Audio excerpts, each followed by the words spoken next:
Bonsoir Slimane. Bonsoir. Cette affaire a un tel retentissement en Algérie que le parquet d'Alger a diligenté une enquête.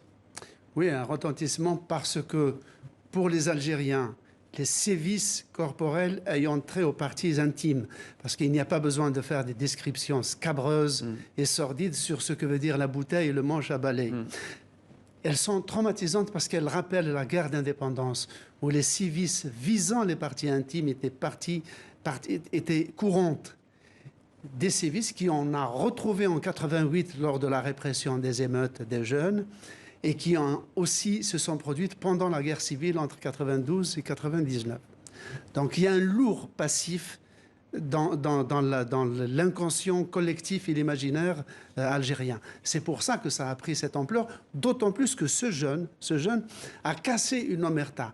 L'omerta, c'est que les tortionnaires, souvent, choisissent les sévices sur les parties intimes parce que ça représente un bénéfice énorme pour eux. Pourquoi? Un bénéfice sadique. C'est-à-dire qu'ils se disent ça fait des dégâts quasi irréparables, parfois à vie.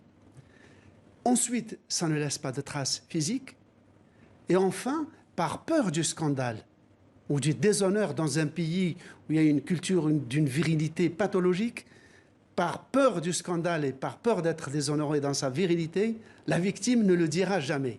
Or, ce jeune, si tout cela se confirme au terme de l'instruction judiciaire, ce jeune a osé affronter ce tabou de déclarer ce qu'il a subi. C'est cela la singularité de cette affaire. Merci beaucoup Slimane pour ce décryptage.